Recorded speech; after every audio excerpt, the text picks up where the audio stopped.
Welcome to Stories Junction. Let's begin today's story. Lila and I were 3 months away from tying knot. The venue was secured, invitations sent, and the florists had just hiked their prices, betting we'd swallow the cost. I didn't mind too much. That morning, I'd sealed a huge deal at work, earning a bonus that could cover our dream honeymoon, and then some. My plan was to get home early, catch Lila off guard with the good news, and tell her I'd carved out a weekend for just the two of us. She'd been stressed, and I wanted to give her a breather. That's what I kept telling myself as I pulled into the driveway of our Seattle home around 2:30 p.m. I noticed Marcus's car parked a block away. No big deal. He was my oldest friend, the guy who'd cracked jokes at our engagement party last spring. I figured he'd swung by to catch up. The house was still when I stepped inside. I tossed my keys on the hall table and called out, "Lila."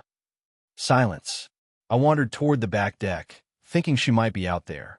That's when I saw them. They weren't touching, but they didn't need to be. The air between them was electric, too close, too intimate. Lila's smile was one I hadn't seen in months, soft, unguarded. Marcus leaned toward her, his hand resting on the arm of her chair, his shoulder angled like he belonged there. My stomach twisted, but I didn't make a sound. I turned, walked back inside, and shut the glass door with a quiet click. Sitting at the kitchen island, I waited. 15 minutes later, they came in, laughing softly until they saw me. Marcus stopped dead, his keys jingling in his hand. Lila's eyes widened, like she was trying to gauge what I'd seen. "Hey," she said, her voice careful. "Didn't know you were home."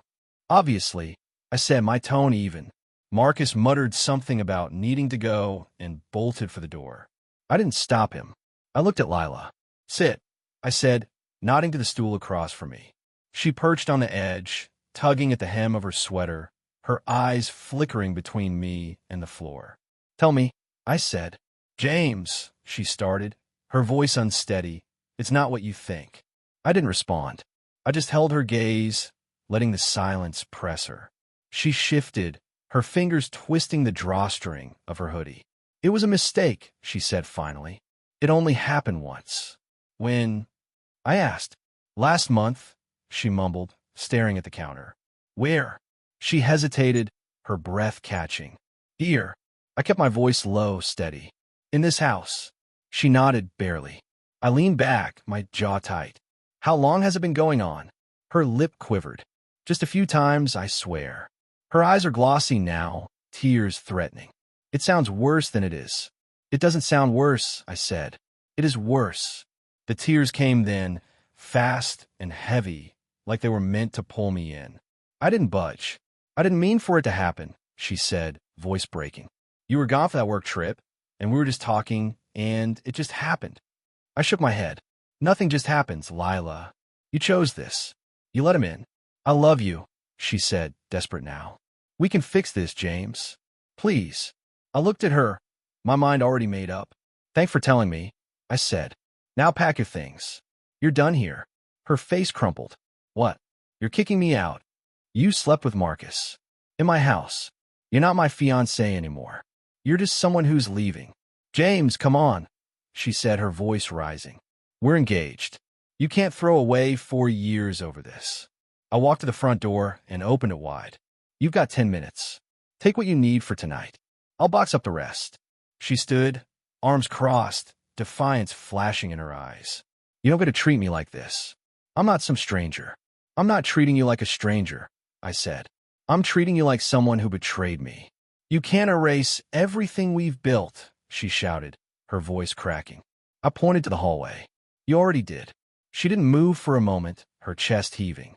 Then, with a choked sob, she stormed to the bedroom. I stood by the open door, the late afternoon breeze cutting through the house. Drawers slammed, hangers clattered, and her muffled cries echoed down the hall. When she finally emerged, a backpack slung over her shoulder, she stopped and glared at me. "You'll regret this, James." "No," I said, meeting her eyes. "You will." I closed the door behind her and locked it. The house felt too big, too quiet. I sat back at the island, my pulse steady, but my mind racing. Something told me this was only the beginning. Lila wasn't one to let things go quietly. And Marcus? He'd always been weak when cornered. I needed to be ready. The house was too still after Lila left. I sat at the kitchen island, the silence pressing in, heavy like a storm about to break. My laptop was open in front of me, the screen glowing with a truth I hadn't planned to uncover so soon.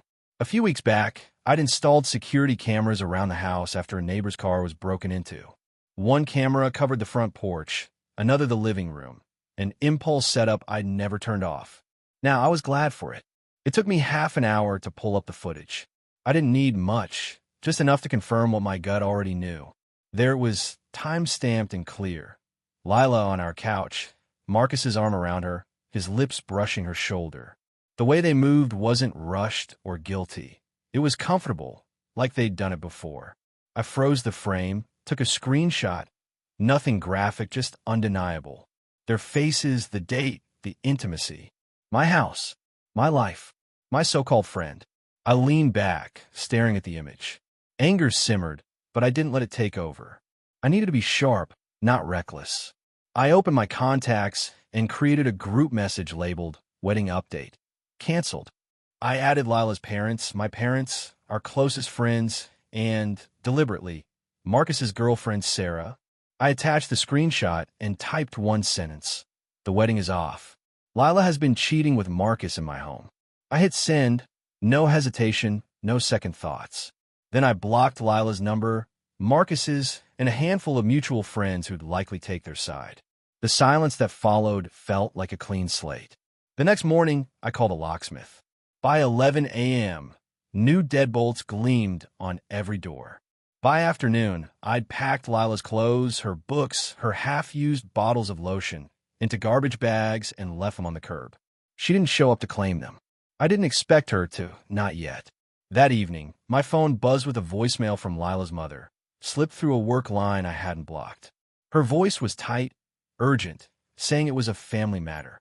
I deleted it without calling back. Then the email started. Lila's was first, a chaotic mix of pleas and accusations. James, I messed up, but this is private. You didn't have to ruin my life. My parents won't talk to me. You shared private images. That's illegal. I'm getting a lawyer. Marcus's email was pathetic, full of excuses. Man, I didn't mean for this to happen. We were both drunk, caught up in a moment. Can we talk? You're my brother. I didn't reply to either. Instead, I forwarded everything to Elena Voss, a family law attorney a colleague swore by. Elena was all business, calm, precise, no nonsense. Over coffee in her downtown Seattle office, I laid out the story. The engagement, the house in my name, the betrayal, the footage. She asked for every scrap of evidence, screenshots, emails, even utility bills proving I'd paid for everything. They'll come for you, she warned. Lila's type doesn't go quietly. Expect a fight. She was right. 3 days later, a letter arrived from Lila's lawyer, demanding half the value of my house, compensation for emotional distress from the group message, and a cut of my recent bonus for her contributions to our life together. Elena read it, snorted, and got to work. Her response was a masterpiece of cold precision, dismantling their claims with receipts, property records, and a pointed reminder. If your client escalates, all video evidence will be entered into the public record. That shut them up for a moment. Then came the counterattack. A week after the letter, a link started circulating among mutual friends, a crowdfunding page called Rebuilding After Heartbreak. Lila had written it, painting herself as the victim. According to her, I was a controlling workaholic who'd overreacted to a single mistake, humiliated her publicly, and left her with nothing. The goal was $12,000 for a new apartment and legal fees. By day 2, she'd raised $800, mostly from strangers and a few old college friends who didn't know the whole story. Worse, I saw donations from people who'd toasted us at our engagement party. I didn't lose my temper. I didn't comment on the page or fire off angry texts. Elena's advice echoed in my head. Stay quiet. Stay smart. I did something else instead. I donated $10 to the campaign, attaching a public comment with a link to a cloud folder. Inside were the security camera screenshots, a timeline of my sole ownership of the house, and a copy of Lila's lawyer's demands next to Elena's response. No rant, no accusations, just facts. The comment was gone within hours, but not before it spread. I got a call from Sarah, Marcus's girlfriend, that night. Her voice was steady but sharp. "James, tell me everything." I sent her the same folder. Sarah didn't just listen. She acted. By morning, she'd shared the link in group chats, on social media, anywhere Lila's story had taken root. The crowdfunding page started crumbling under a wave of angry comments. The crowdfunding page collapsed faster than I expected. By the third day, Lila's Rebuilding After Heartbreak campaign was drowning in backlash. Sarah's relentless sharing of the cloud folder had done its work. Screenshots of Lila and Marcus, my property records, and Elena's legal response spread like wildfire through group chats and social media. Donors started demanding refunds, calling out Lila's story as a lie. Comments piled up. "You cheated and expected sympathy? Give the money back." By evening, the page was offline, the $800 goal unmet. I didn't celebrate. I just watched, knowing this wasn't the end. Elena called me that morning, her voice steady as ever. "Lila's lawyer dropped her," she said. "Got an email an hour ago." No explanation, just a withdrawal notice. I could almost hear her smirk through the phone. "Your ex is scrambling. Stay sharp. She'll try something else." She was right. Lila didn't have a lawyer anymore, but she had desperation. That night, a new email landed in my inbox from an account I didn't recognize. It was Lila, using a friend's address. "James, you've destroyed me. My parents won't speak to me. My friends are gone. You didn't have to do this. I know I hurt you, but this is too far. Can we talk? I just want to fix this." No apology, just a plea wrapped in blame. I forwarded it to Elena and deleted it. Meanwhile, Marcus was unraveling. Sarah had sent the cloud folder to his boss at the marketing firm where he worked.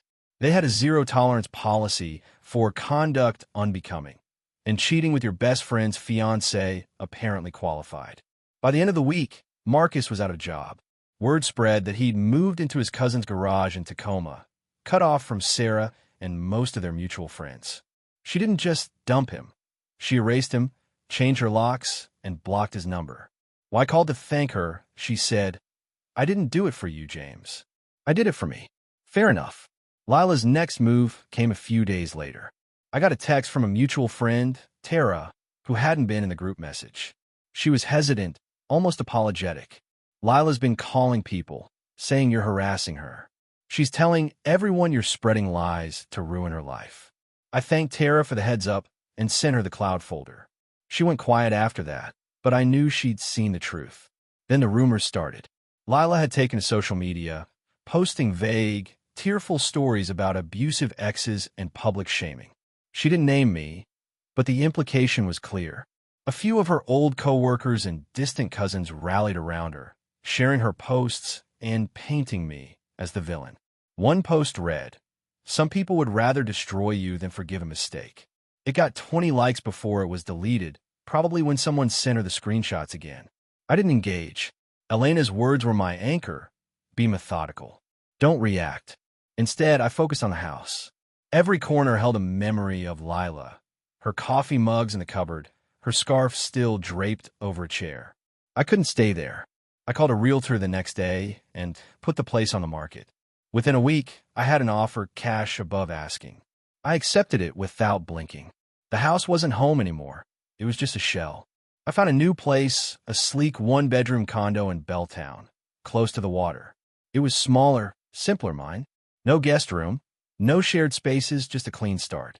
The day I signed the lease, I felt lighter, like I'd shed something heavier than furniture. But the nights were still hard. I'd lie awake, replaying the moment I saw them on the deck, wondering how I'd missed the signs. Lila's late-night work calls, Marcus's sudden visits when I was out of town. The pieces were there. I just hadn't looked. A month after the crowdfunding fiasco, I got a call from my realtor. Lila had shown up at the old house, demanding to know why it was for sale. She told the new owners I'd stolen it from her, claiming she had rights to it. They didn't buy it, especially after I sent them the deed and a copy of Elena's response to Lila's lawyer. But it shook me, not because she could win, but because she was still fighting, still trying to rewrite the story. Elena wasn't fazed. "She's got nothing," she said. "No claim, no evidence, just noise. Let her scream. But I knew Lila. Noise was her weapon, and she wasn't done. Sure enough, a week later, a new post appeared on a local community board. Anonymous, but unmistakably her. It accused me of emotional manipulation and defamation, begging for help finding a pro bono lawyer. It might have gained traction, except someone, probably Sarah, posted the cloud folder link in the comments. The thread was locked by morning. The walls were closing in on Lila, but I wasn't naive. She'd always been good at playing the victim, and there were still people out there who might believe her. Would she escalate again, or would the truth finally bury her lies? And what about me? Could I really walk away from this without looking back? The sale of the house closed without a hitch. I handed over the keys to the new owners, a young couple who couldn't stop smiling as they talked about their plans for the place. I didn't tell them about Lila or the ghost she'd left behind. They didn't need to know. The money hit my account, and I wired half to savings, the rest to cover the new condo in Belltown. Moving day was quiet. Just a truck, a few boxes, and a couch I'd picked out myself. The condo felt like a fortress, all clean lines and empty spaces. No echoes of her laughter, no traces of Marcus's betrayal. Just mine. But Lila wasn't done. A week after I settled in, Tara texted me again, her message clipped. Lila's telling people you sold the house to spite her. She's saying you're hiding money from her. I sighed, forwarded the text to Elena, and let it go. Elena called me that afternoon. She's fishing, she said. No lawyer, no case, just trying to stir up sympathy. Keep your receipts, James. Don't give her an itch. I didn't plan to. Then came the next wave. Lila started a blog, of all things, titled Surviving a Toxic Breakup. It was subtle at first, vague posts about narcissistic exes and public humiliation. But soon, the stories got specific, twisting our history into something unrecognizable. She wrote about how I'd controlled her, how I'd isolated her from friends, how I'd weaponized the security footage to destroy her. No mention of Marcus, of course, or the fact that she'd cheated in my home. The blog gained a small following, mostly strangers who ate up her victim narrative. A few comments called her brave. I didn't read past the first post. It wasn't worth my energy. Sarah, though, wasn't letting it slide. She'd become an unexpected ally, not out of loyalty to me, but out of her own need for justice. She sent me a screenshot of the blog's latest entry, where Lila hinted at legal action against an abusive ex. Sarah had already commented, dropping the same cloud folder link with a single line. Tell the whole story. The comment was deleted within minutes, but not before it racked up shares. Lila's blog traffic spiked, but not in her favor. People started digging, cross-referencing her posts with the evidence Sarah kept circulating. The narrative was slipping out of Lila's hands. Then came the unexpected. My sister, Claire, called me late one night. She'd been quiet through most of this, staying out of the drama. James, she said, her voice tight, Lila showed up at Mom and Dad's house yesterday. She was crying, asking them to talk to you, to make you see reason. Mom told her to leave, but she's not okay. I clenched my jaw. Lila had crossed the line, dragging my family into her mess. I thanked Claire and called Elena the next morning. She advised a cease and desist letter, not to Lila directly, but to her new lawyer, a budget hire who'd taken her case after the first one bailed. The letter was simple. Stop contacting my family, stop spreading lies, or face defamation charges backed by the footage. It went out that afternoon. The blog went quiet for a few days. I thought maybe she'd finally given up. But then I got an email from an old college friend, Greg, who I hadn't spoken to in years. He'd seen Lila at a bar in Capitol Hill, drunk and telling anyone who'd listened that I'd ruined her life. Greg said she looked rough, disheveled, eyes red, like she hadn't slept in days. He didn't buy her story, not after he saw the cloud folder, but he felt bad for her. She's falling apart, man, he wrote. Maybe talk to her. I thanked him, but didn't reply beyond that. Pity wasn't my job anymore. A week later, the blog was back, but the tone had shifted. Lila's posts were less about me and more about healing and starting over. She wrote about moving to a small apartment in Renton, about finding herself after a dark chapter. I didn't care about her redemption arc, but I noticed the comments were thinner now, mostly generic encouragement from strangers. Her inner circle, our old friends, her cousins, had gone silent. The truth had done its work, slow and relentless. I started settling into the condo, building routines that were mine alone. Coffee at the corner shop, runs along the waterfront, late nights working on projects I'd put off during the engagement. But the quiet moments still stung. I catch myself expecting to hear Lila's voice, her off-key humming as she made breakfast. Then I'd remember, and the emptiness would hit. Not because I missed her, but because I missed who I thought she was. One evening, unpacking a box of old books, I found a photo tucked between the pages, a Polaroid of us at a friend's wedding 2 years ago. Lila was laughing, her head on my shoulder, my arm around her. I stared at it for a long time, not out of nostalgia, but curiosity. When had it started? When had she stopped being that person? I tore the photo in half and tossed it in the trash. The fight wasn't over. Lila's blog was quieter, but she was still out there, spinning her story to anyone who'd listen. And Marcus? He'd gone silent, but I knew he was still in the background, probably waiting for a chance to resurface. Would Lila try one last desperate move, or would the weight of her own lies finally pull her under? And me? Could I keep moving forward, or would the past keep clawing at my heels? The condo in Belltown became my sanctuary, a place where the past couldn't sneak in uninvited. I'd hung new art on the walls, picked out a rug that didn't carry Lila's taste, and started cooking again, simple meals, just for me. The rhythm of my days felt solid, grounded, but the quiet moments still carried a shadow. Not of Lila herself, but of the life I'd thought we were building. I didn't dwell on it. I kept moving, work, runs, drinks with friends who'd stuck by me. The truth had weeded out the ones who hadn't. Lila's blog went dormant after the cease and desist letter. For a while, I thought she'd finally let go. Then, about 2 months after I'd settled into the condo, I got a message from Elena. "Check your mail," she said. Lila's lawyer sent something. I found an envelope in my mailbox, a thin letter from her new attorney. It wasn't a demand this time, just a request for a private meeting to resolve outstanding issues. No specifics, no threats, just vague promises of closure. Elena laughed when I read it to her.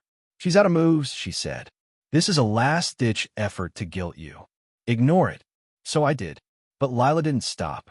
A week later, I saw her. Not online, not through rumors, but in person at a grocery store near Pike Place. She was in the produce aisle, holding a basket of apples, her hair pulled back, no makeup, wearing an oversized jacket. She looked tired, smaller than I remembered. When she noticed me, her eyes locked on mine for a split second before she turned away, pretending to study a bag of oranges. I didn't say anything. I pushed my cart past her, grabbed what I needed, and left. No words, no confrontation. She wasn't worth the air. The encounter stuck with me, though, not because I felt anything for her, but because it confirmed something. Lila wasn't the mastermind she thought she was. She was just a person, flawed and flailing, trying to claw her way back to relevance. I didn't hate her. I didn't feel much of anything for her anymore. That was the real victory. A few days later, Sarah texted me. "You hear about Marcus?" I hadn't. Apparently, he tried to get his old job back, showing up at the marketing firm with apologies and promises to make things right. They didn't bite. Sarah said he was working odd jobs now, bouncing between gig apps, still living in his cousin's garage. She'd moved on, dating someone new, and had no interest in his redemption tour. "He keeps texting me," she said. I don't answer.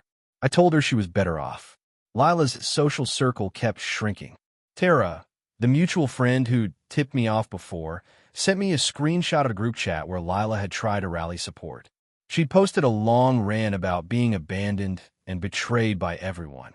No one responded. The chat went silent, and a few people left the group. The truth wasn't loud, but it was heavy, and it had settled over her life like dust.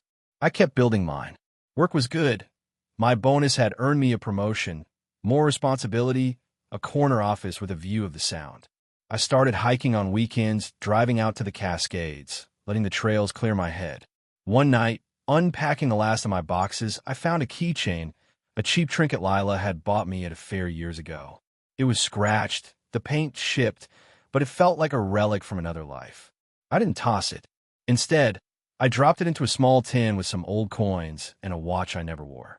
Not to hold on to her, but to remind myself of the line I'd drawn, the boundary I'd set. 6 months after that day on the deck, I was at a bar with Claire and a few friends. The conversation was light: work, sports, plans for a trip to Vancouver. Then Claire leaned in, her voice low. You know, Lila moved, right? Out of state. Oregon, I think. Someone saw it on her socials. I nodded, sipping my beer. I didn't care where she was. Oregon, Canada, the moon, it didn't matter. She was gone from my world. Later that night, alone in my condo, I stood on the balcony, the city lights stretching out below. I thought about the keychain, the footage, the group message. Not with anger, but with clarity. Lila and Marcus hadn't just broken a promise. They'd shown me who they were. And in the process, they'd shown me who I was. Not a victim, not a fool, but someone who could rebuild, who could walk away without looking back. The story wasn't about them anymore. It was about the space I'd reclaimed, the life I was shaping. I'd lost a fiancé, a friend, a version of myself. But I'd gained something better: control over my own boundaries, my own peace. The line I'd drawn wasn't just a wall, it was a foundation. And whatever came next, I'd build it on my terms.